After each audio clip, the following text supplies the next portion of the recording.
Hello, everyone. I'm Michael Carell. I'm a research scientist at Tableau, and I study how people extract information from charts and graphs, and lately I've also been interested in how people can ethically make use of their data. What I've learned is mostly bad news, though, so that's why this talk is called Lies, Distortions, and Misrepresentations in Visualization. I'll be talking a little bit about how our charts lie to us and what we can do about it. For my talk, I'd like to start off with a quote. Some of you may have seen this one before. It's attributed to Benjamin Disraeli. There are three kinds of lies: lies, damned lies, and statistics. It's a really great quote for this talk. One, because it's about statistics and lying, but also because it itself is kind of a lie. There's no evidence that Benjamin Disraeli ever said anything like this. The only person who ever attributed it to him was Mark Twain. So maybe this quote would be better. Get your facts first, and then you can distort them as much as you please. This one is attributed to Mark Twain, but there's no evidence that he ever said it either. It was actually attributed to Rudyard Kipling saying he was talking to Mark Twain. So that's kind of the headspace I want you to get in for this talk, that everything I'm going to be showing you is maybe a lie, maybe not. Okay. So part of the reason for this talk is I want people to think defensively about visualizations. There's a sort of metaphor or allegory that I like to use, which is, imagine you're in charge of security at your company, information security. And ideally, it looks like this. You get your data, you send back your data, and everything's fine. But imagine something goes wrong. Imagine some nefarious person gets access to your data. That's bad. Now imagine that person has so much control over their system that you don't get to see any of their data until they've gotten a look at it first. This is called a man-in-the-middle attack in computer security, and it's pretty much the thing that keeps people up at night, right? This is the ultimate worst-case scenario for your data. So that's kind of what visualization is, right? It's a man-in-the-middle attack between data, which is stored in a server somewhere, and your brain. Right? It has to go through the visualization before you get a hold of it. And I like to think that, hey, we can trust this middleman a lot of the times. A lot of the choices we made in Tableau, I think, are good choices, and I don't think Tableau is out to trick you. But sometimes maybe we can't, and maybe not all the time. Not necessarily, in this case, because the designer is evil or because we missed out on something, but maybe our default design choices don't appropriately answer the questions we're asking. So this is the security metaphor I'm going to be using for the rest of the talk. What can go wrong? How this talk is going to be structured is I'm going to give you a brief overview of some of the recent work we've done in Tableau Research and elsewhere about how charts lie. And not just any charts, mind you. I'm going to be talking about basic charts that you see every day in Tableau, the sort of chicken soup of charts, the ones that could never harm you. In particular, I'm going to be talking about bad bar charts, mendacious maps, and hiding histograms. This slide is really just an excuse to use the word mendacious, which I think is a really cool word. But otherwise, we'll keep going. So let's talk about bar charts first. Your friend and mine. For this section of the talk, I'll mainly be talking about results from two academic papers we put out from the group. One is called Black Hat Visualization, and the other is called Truncating the Y-Axis, Threat or Menace. If you didn't catch those titles, don't worry about it. At the end of the talk, I'm going to link you to a workbook that has all of our sources. Another concern is that if you don't like reading academic papers, and I can't blame you, they're kind of a slog to get through, Alberto Cairo recently came out with a book called How Charts Lie, which I highly recommend. It's in very sort of plain language and talks a lot about things that are interesting that I'm going to be going over in this talk. All right, so we're talking about bar charts. Let's see some lies. The first type of thing that can go wrong with a bar chart, I'm going to call a visualization non-sequitur. So here's a set of bar charts. They're reporting student drug use at UC Santa Barbara. This talk is about lies, remember? So you can bet there's some lies in this chart. I want you to just take a couple seconds, look through this chart, and give me, a thumbs up once you find something wrong with it. Okay, all right, I'm seeing some thumbs. Here's what I was looking for. The heights of the bars just have absolutely nothing to do with the data, right? They're totally arbitrary. That 0% up top has the same height as that 56.9 at the bottom. That's what I mean by a visualization non-sequitur. It looks like a viz, it looks like the heights are encoding data, but it's just totally made up.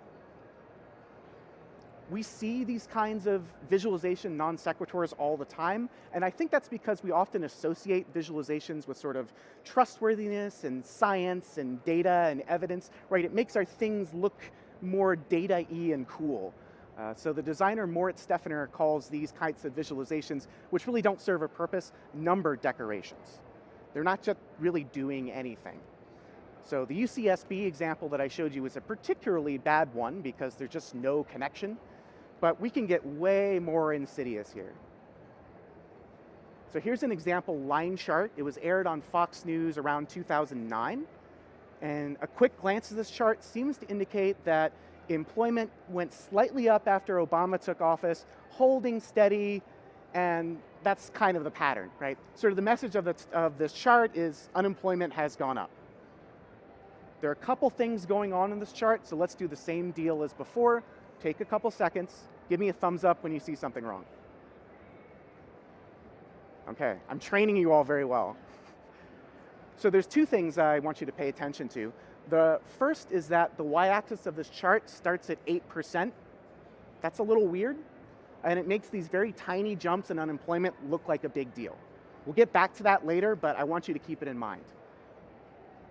The other thing, which was a little bit more subtle, is that there's a few odd breakages of the visual encoding here. Unlike with the Santa Barbara drug use example where the bars just don't encode any information, here there's only a few points that are odd.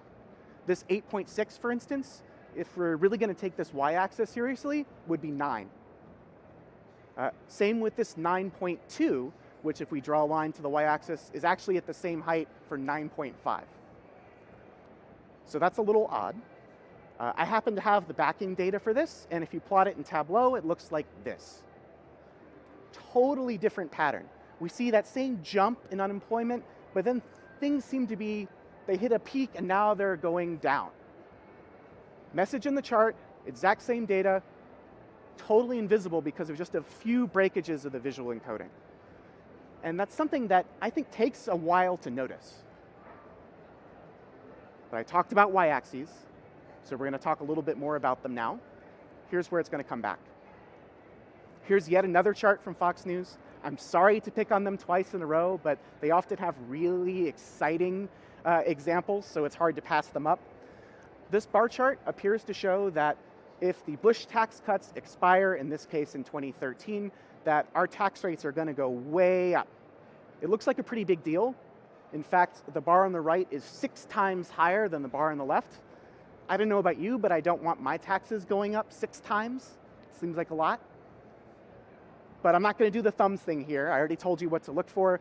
The y-axis starts at 34. So when I plot the exact same data here in Tableau, on the left would be what happened if I mess with my y-axis. And then on the right, I've got something that looks a little bit easier, right? So that big difference was only 5% in tax rates. And so if I start my y-axis from 0, the height of the bars is proportional to the actual data changes, right?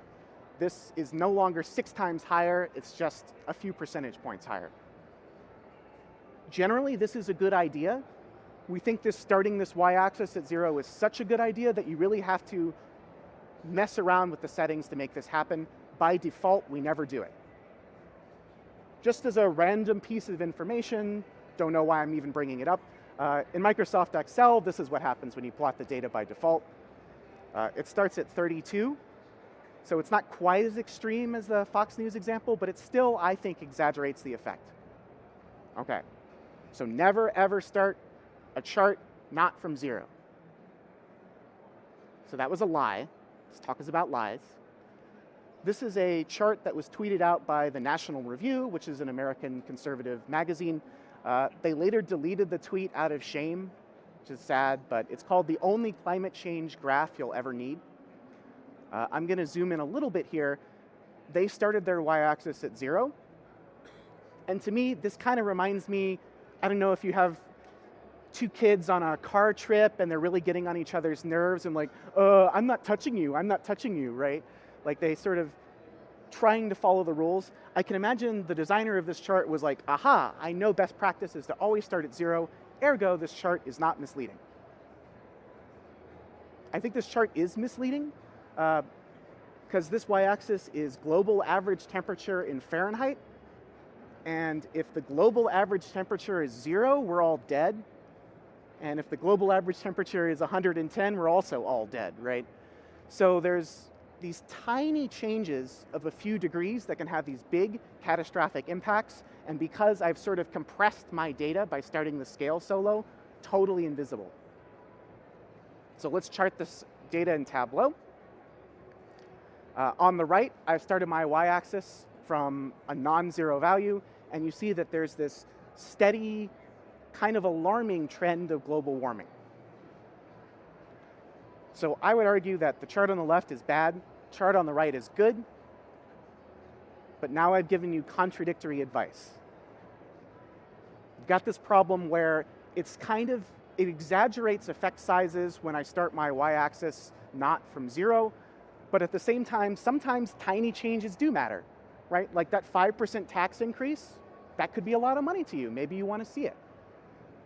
So we dug through the literature to find out how people have tried to solve this problem in the past. I want to signal to you that, hey, I've messed with the y-axis. Don't worry. I just want to show you an effect size. These are some of the things we've found. I'm not going to talk about all of them, but there are things like these broken axis glyphs in the upper right, lots of things with interaction and gradients and torn paper metaphors. My favorite is that 3D thing on the bottom right. It's supposed to be, it's bending up to show where the data you care about starts, but it kind of looks like my data is meeting me at high noon for a showdown. It's very intimidating. Another thing that all of these solutions have in common is that no one's actually tested them to see if they worked. So that's what we did.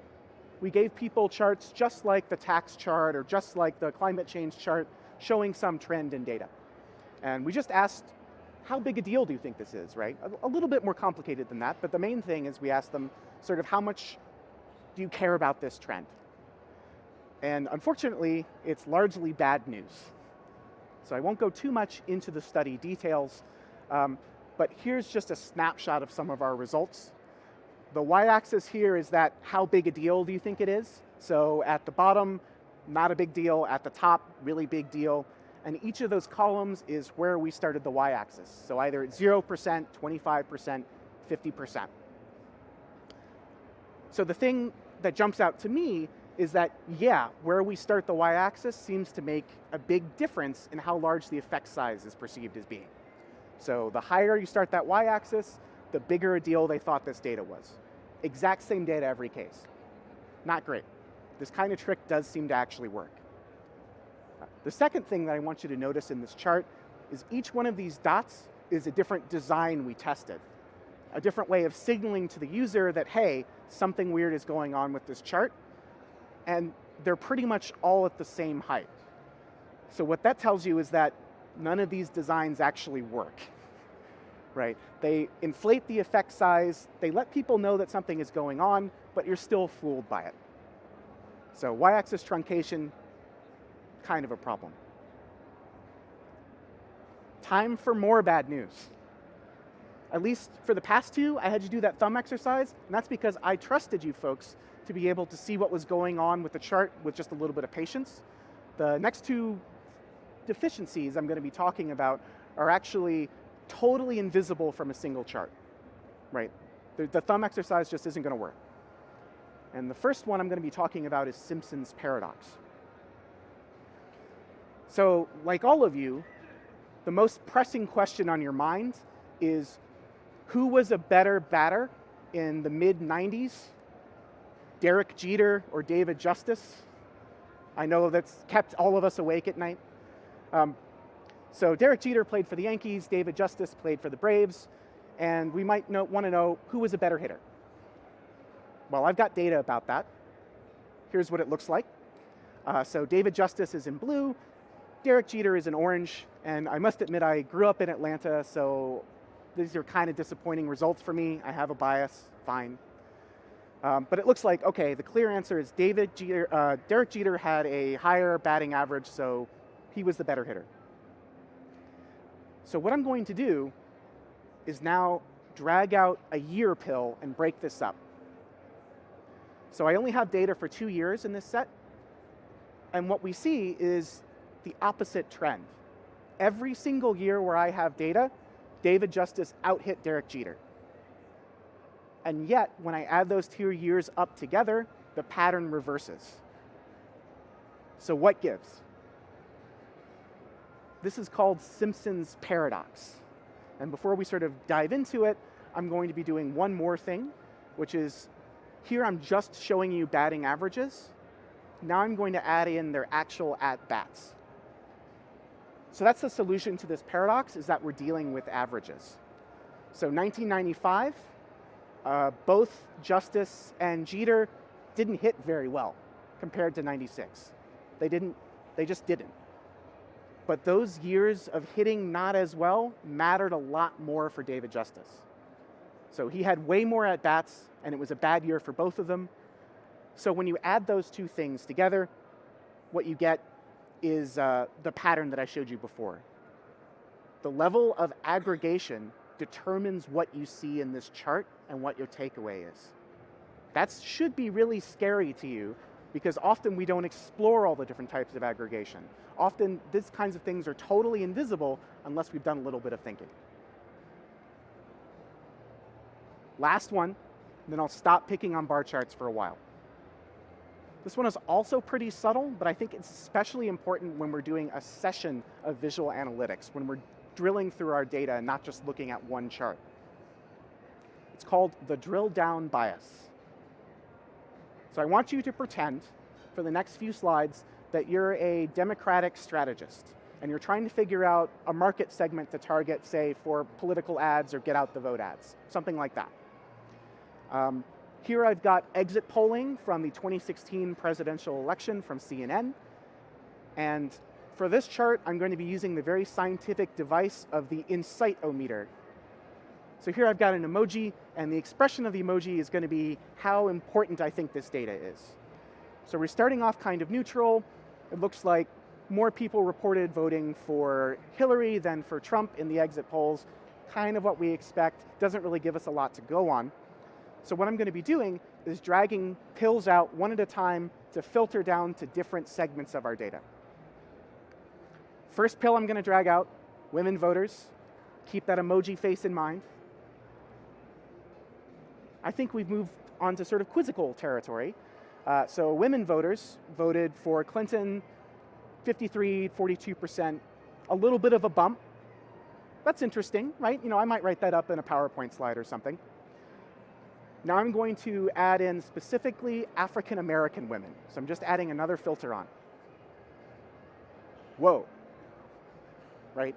94% of African American women reported voting for Clinton. Now my scientific emoji face, shocked, right? No eyebrows though, which is curious. This is a capital I insight in my data. I'd write this up, I'd write a think piece about it. Really, really cool. This is a talk about lies. What I told you may be a lie. So what I'm going to do is tell a different story with the same data. All I'm going to do is drag out different pills. So let's start with hashtag no filter. No? Okay. I'm going to drag out African American voters of all genders. 89% voted for Clinton. Before I've done anything else, that seems like a really cool insight in my data. So now I'm going to drag out the gender pill, and I get African American women voters. Same place I ended up before, but arguably less insightful, right? It seems that race is what's driving this big change in voting patterns, not race and gender. So that's kind of a problem, because the insight in my data seems to depend on the order that I drag those pills out. So that's not ideal. The way that I drilled down into my data determined where my insight was, right? So if I dragged out the race pill last, I learned an insight about a very narrow subset, in this case African American women, whereas if I had dragged it out first, I would have learned roughly the same insight about a larger population. So that's why it's called the drill down bias, because the path that you take through the data may constrain the kind of insights you get out of it. So to sum up this session, we've talked about 4 types of ways that bar charts can mislead. The first is what I call visualization non-sequiturs, which is, you can just break the visual conventions of the chart, and so long as it looks like a chart, maybe people won't dig too closely. Second is y-axis truncation, which is where I start the y-axis on the graph controls the effect sizes I think are important. The third is Simpsons Paradox, which is the level of aggregation in my data can cause patterns and trends to flip or even reverse. And then the last is drill down bias, which is that the order in which you filter your data controls what insights you get. Okay, I will stop picking on bar charts. Hopefully by now you're super depressed, but we're gonna move on to maps. So we've only been making bar charts for, 2 or 3 centuries, but we've been making maps for 2 or 3 millennia. So maybe we've worked out the kinks. Sadly, no. A lot of the biases I'll be talking about for this section are in a paper we called Surprise, Bayesian Weighting for Debiasing Thematic Maps. If you're curious about that paper, I talked about it at TC 2 years ago, so in this very convention center. If you're less interested in reading papers with the word Bayesian in the title, I really recommend Marc Monier's has a new edition of his book, How to Lie with Maps. It's a lot of fun. If he were here, he could talk about all of the ways that maps mislead for the whole week. So I'm just going to be scratching the surface. The first way that maps can be misleading is something called the renormalization bias. So here's a map, a population in the United States, as you might see it in Tableau. Just taking a few seconds to look at it, lots of people seem to live in Southern California, some people live in Southern Florida, there's lots of people in the Northeast. Maybe you know this if you know your US geography. It's all well and good. So I did a little bit of trick here, which is that this is not what happens when you load the data into Tableau.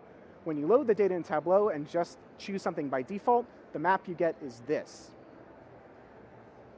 So here, all of those patterns I was just pointing out, totally invisible. The reason for that is Los Angeles County, 9.8 million people live there. It is by far the most populous county in the United States. Nothing else even comes close. So what happens is when Tableau assigns colors to the counties, that one outlier totally compresses the rest of the scale. Everything else gets put down in lower values and lower bins because of that one outlier destroying the color map. This problem is so bad that I killed the entire population of New Jersey in the past slide, and I don't think any of you noticed. Kind of a problem, right? If I add those people back in, maybe, just maybe, you can see the pattern that's going on, but I sort of have to flash it back and forth a few times. So that's the renormalization bias. It's kind of analogous to that y-axis trick I showed you before. The differences I can see in the data determine where I start and end my color map. So the person who controls the color map can control what patterns you see. So that's the renormalization bias. And that was just with population. Once we start getting more complex measures in there, things like the base rate bias kick in. So here I want you to think you're a salesperson. I'm going to show you a map of where our customers live. These are the people who have bought, in this case, fictional software, your favorite product. It looks like this. And the more green, the more customers. Take a few seconds, try to get a general idea of what the patterns and insights are in this map. Okay. Now I'm going to show you a map of our evil competitors and where they sell. There's actually a really, really important insight in these two maps. Did any of you find it? Okay, maybe that was unfair. I put them side by side. Thumbs up if you see the difference in these maps. Also kind of unfair. So what's going on is our competitors sold twice as many products in Washington State as we did. That's the one insight in this map. The reason this was so tough is that population is driving the signal here. All I did is 10% of the population buys one product, 10% of the population buys the other, except in Washington State where 20% bought our competitors. Right? Here, I'll flip back and forth so you make sure I'm not cheating you. Right? Really, really tough. And so the reason for that is that population, as I've just showed you, is this very complex signal. There's a lot of things going on. There's lots of places your eye are drawn. And so most maps like this are hard to tell from population maps. The signal in them is hidden by this base rate of population. Population does something else that's really weird, and I call that sampling error bias. So you said, aha, you were showing me raw counts, and I know different counties have different populations. You've just been talking about it for 10 minutes, so now I'm just going to show you rates. So that's what I'm going to show you next is, let's say it's sales lead conversions, right? So how the percentage of the time someone bought the product, let's say. What I'm going to show you first are where our sales folks just did super poorly. So these yellow counties here, 0%, 1% of the leads ever resulted in anything. What I want you to do with these data is try to come up with an explanation in your head for why these counties did poorly. So for me, I don't want to bias you too much, but for me, I think, okay, those are all away from the coasts, so maybe our product has to do with something related to the ocean. It seems to be away from big metropolitan areas, so maybe rural people don't like our product. A lot of the counties seem to be in the upper Midwest, so maybe we've got a big competitor there who's just eating our lunch on all these sales. I don't know, those all seem kind of plausible. Maybe you have your own hypothesis in your head, but I just want you to keep that in mind. Now I'm going to show you the high-performing counties. So some of these 35% of our leads panned out, like orders of magnitude better than our low performers. But I bet whatever hypothesis you had just got blown out of the water. These are also in the upper Midwest, mostly away from coasts. Whatever you like, I think there's very little difference between these two. There's in fact one commonality. So here's our whole sales data information. And there's no geographic information in this map. All that happened was I said you had a 10% chance of buying the product, and I just flipped coins for everybody in the US, right? And what happens is that the places with those really high and low performance, those are places where not very many people live. And what that creates is this sampling error bias, which is that low population counties have high variability. So the way of explaining that is, imagine only one person lived in a county in the US and they bought our product. That would be a 100% rate. The highest in the country would blow everybody else away. Now imagine they didn't buy that product. That's a 0% conversion rate, lowest in the country, totally awful, right? One or two people being lucky or unlucky in how I flip my coins is going to create this sort of checkerboard pattern of high and low values. A way of confirming this is that one of the reasons I showed you all those population maps before is so we get an idea that in, for instance, Southern California, which I just told you has a lot of population, one or two people being lucky or unlucky isn't going to sway my rate very much. It's going to be this uniform orange color of around 10%. The fact that there is nothing in this map, that there is no geographic information, I would argue is totally invisible. Without the information of population, without the information of variability. We've tried a couple ways of coming around with this problem. And instead, I think the solution that we hit on is that instead of visualizing just raw counts or raw percentages, you need to have some model in your head of what you're expecting to see.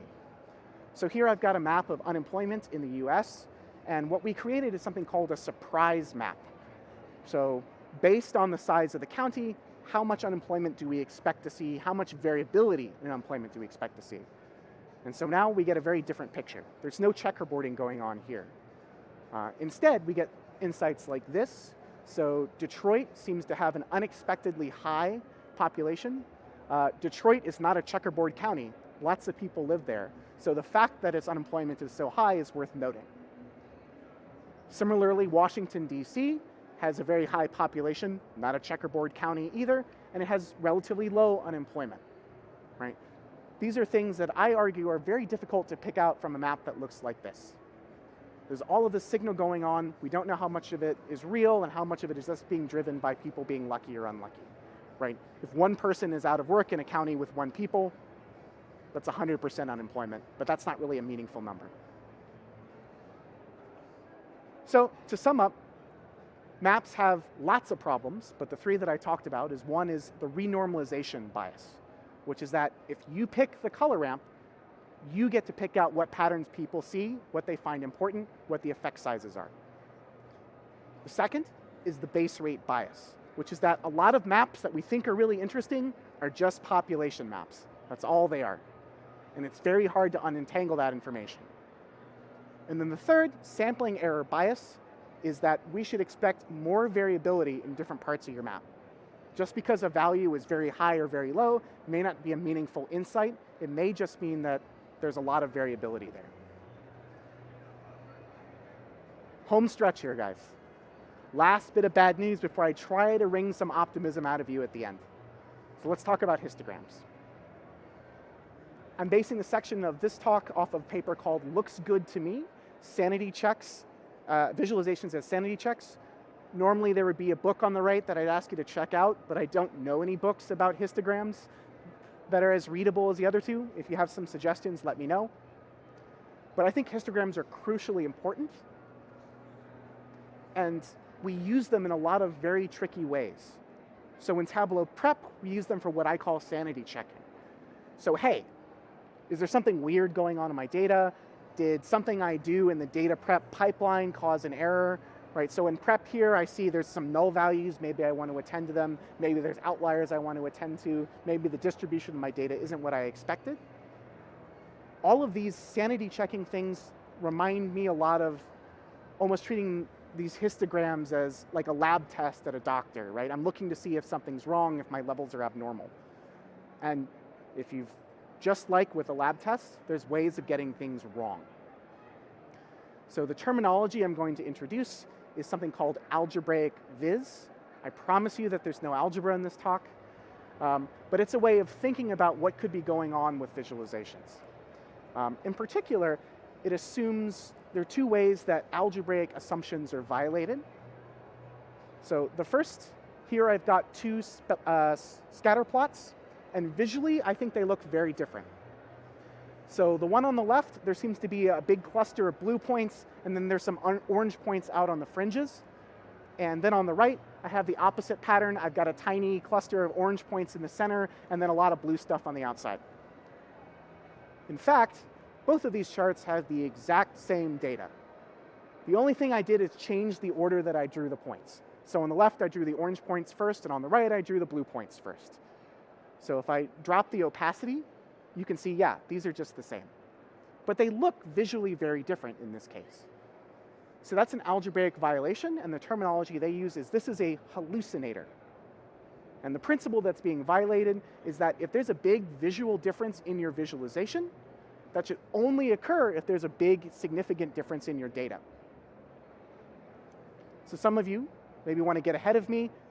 If 2 vises that look very different are the same, that's a problem. Now I have 2 visualizations that are visually identical. So here I've got 2 sets of 10 line charts, and they just look like the star pattern. However, on the left, I'll take you through the lines individually. X1 and X3 on my y-axis are negatively correlated on the left. So if X1 is low on the left, it's high on X3.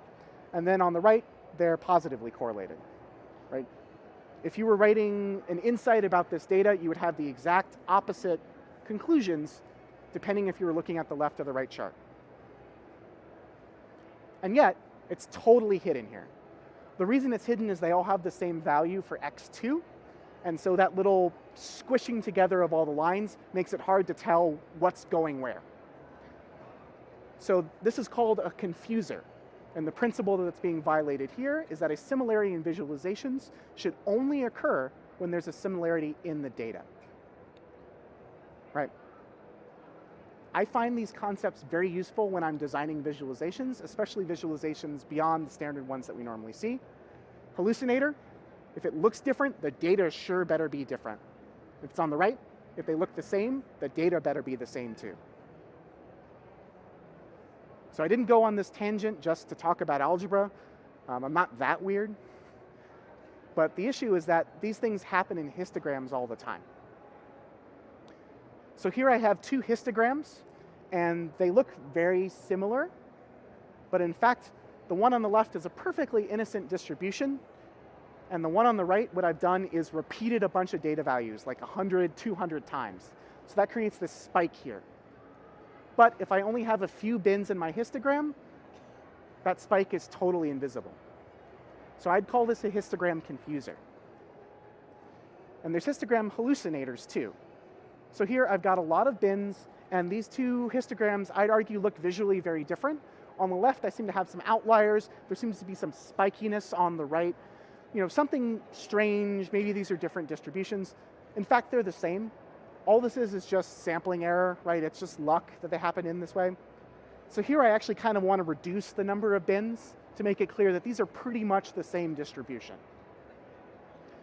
So if you think about this, the number of bins in your histogram is kind of like a Goldilocks problem, right?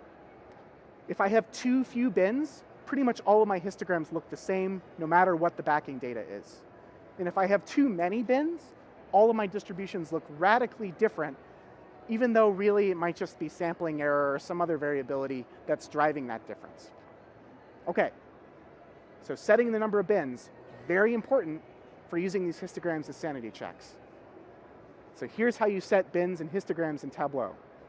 You have a histogram, you go over to the shelf, you bring up a context menu that goes over your graph, you put in some numbers, and then it updates things.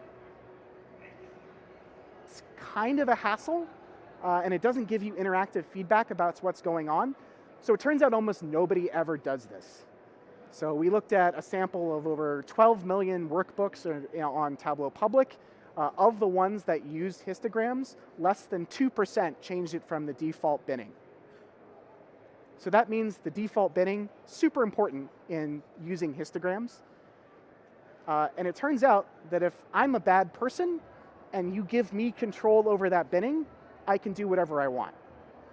So just as a proof of concept of this, we created a system where you have a distribution. I insert some data flaws. So here I've just inserted a bunch of repeated values, but there's also things like missing values and outliers and things like that.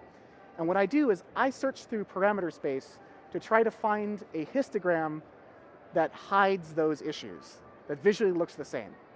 And this turns out to be pretty trivial to do. Not ideal. So often, if it's sort of arduous to make these changes, you're not going to see the data quality issues you care about. There are ways around this. So the way that I sort of prefer is, if you can fool some people all of the time, you can fool some people some of the time, but you can't fool everyone all the time, right? Is the other quote that also gets attributed to Mark Twain, never said it. But if one visualization is hard to fool, it's very hard to fool lots of them. Histograms are just one way we have looking at distributions. I would say, hey, if you care about repeated values, maybe add a dot plot, and then those repeated values will show up. Right? If you care about outliers, add in an error bar or something. Right? Do multiple visualizations for this sanity checking step, and make sure that you're seeing what you get. So that's hiding histograms. Let's recap a little bit. If you just have a default histogram, there's two things that can go wrong.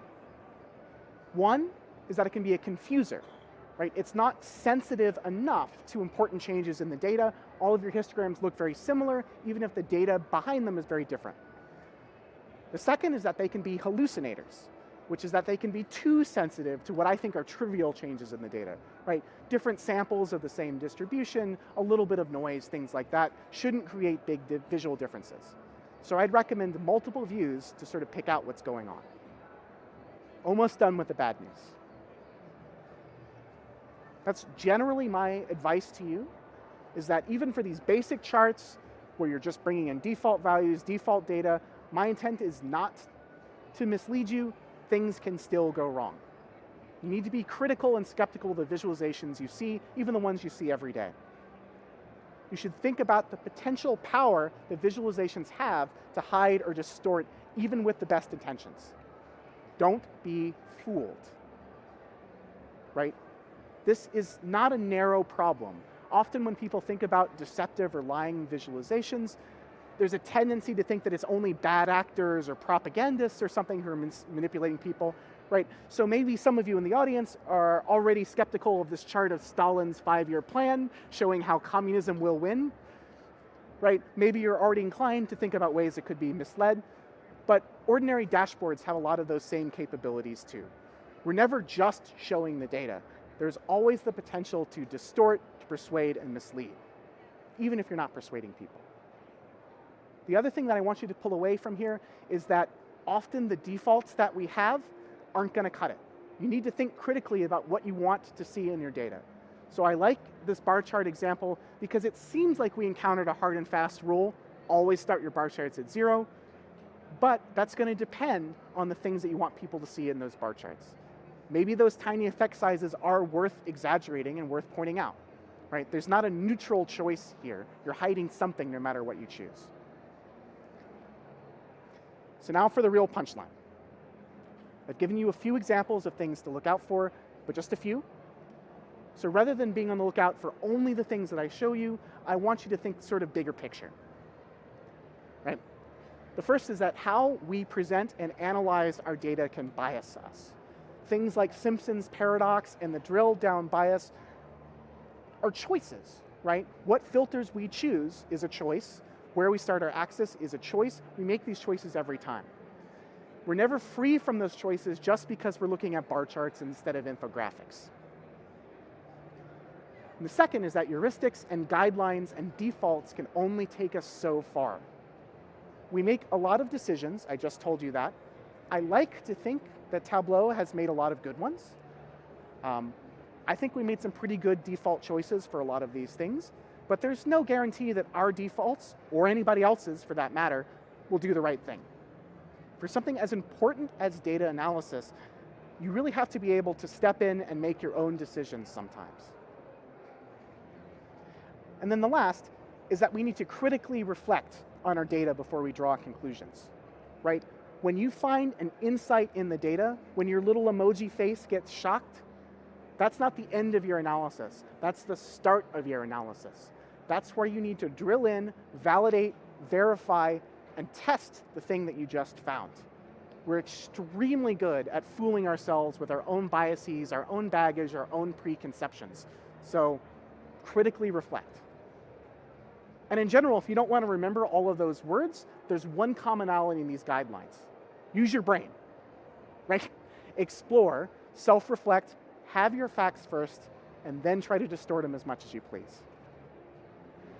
If you're interested in this topic, in just a few hours, David Sigerson will be giving a talk called How to Lie with Statistics, and he has a very pleasing British accent, so I highly recommend it. And then on Friday, Madeline Thompson will be talking about how things like statistical modeling can get us out of some of these traps. It's a little bit higher level than David's talk, but still has some important information. And so I've left time for questions. I put a little floor mic here. If you don't want to use the floor mic, I'll be hanging around a little bit after my session. And I would advise you, if you enjoy lies, to please complete the session survey in the mobile app. And so with that, I thank you. If you're interested in any of the sources that I use in my talk, they're available in your conference app as a downloadable workbook. And I've also included a link here which will take you to that same workbook on Tableau Public if you want to share things around. And so with that, thank you.